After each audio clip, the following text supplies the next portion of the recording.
ভারত মানেই যেন নানা অদ্ভুত নিয়মনীতির এক ভিন্ন জগৎ। তেমনই এক বিতর্কিত নিয়ম চালু হয়েছে এই মন্দিরে। এখানে ঢুকতে হলে বাধ্যতামূলক পান করতে হবে গোমূত্র, খেতে হবে গোবর মিশ্রিত পঞ্চগব্য। কারণ একটাই, ভক্তি দেখাতে হলে এগুলো পান করতেই হবে, যা না মানলে মিলবে না প্রবেশের অনুমতি।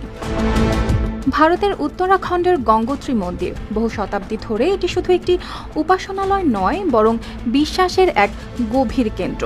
কিন্তু 2026 সালের চারধাম যাত্রা শুরুর সঙ্গে সঙ্গে মন্দির কর্তৃপক্ষ একটি কঠোর সিদ্ধান্ত নিয়েছে।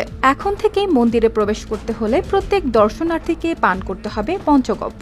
এই পঞ্চগব্য গরুর দুধ, দই, ঘি, গোমূত্র ও গোবরের একটি মিশ্রণ। এর সঙ্গে যোগ করা হচ্ছে পবিত্র গঙ্গা জল। নতুন নিয়ম অনুযায়ী এই পানীয় গ্রহণ না করলে কেউই ঢুকতে পারবেন না মন্দিরে। এমনকি অহিন্দু দর্শনার্থীদের ক্ষেত্রেও এই শর্ত সমানভাবে প্রযোজ্য রাখা হয়েছে।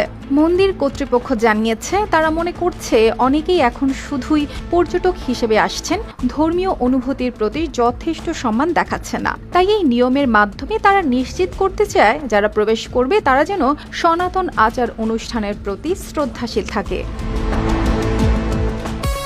প্রতিদিন গোসলে সিরামের উজ্জ্বলতা, মেরি সিরাম সোপ বার। মন্দির কমিটির মুখপাত্র জানান, পঞ্চগব্য সনাতন ধর্মের একটি গুরুত্বপূর্ণ অংশ। তাই এই প্রথা অনুসরণ করাকে তারা অপরিহার্য বলে মনে করছেন। তাদের মতে এটি শুধু একটি নিয়ম নয়, বরং বিশ্বাসকে রক্ষা করার একটি উপায়। এই সিদ্ধান্ত কার্যকর করা হয়েছে অক্ষয় তৃতীয়ার দিন থেকেই, যেদিন গঙ্গোত্রী, যমুনোত্রী ও কেদারনাথ মন্দিরের দ্বার খুলে দেওয়া হয়। এর আগে বদ্রীনাথ ও কেদারনাথে অহিন্দুদের প্রবেশ নিষিদ্ধ করার প্রস্তাবও অনুমোদন পেয়েছিল। বিশ্লেষকদের মতে গঙ্গোত্রীর এই নতুন নিয়ম সেই ধারাবাহিকতারই আরো কঠোর রূপ।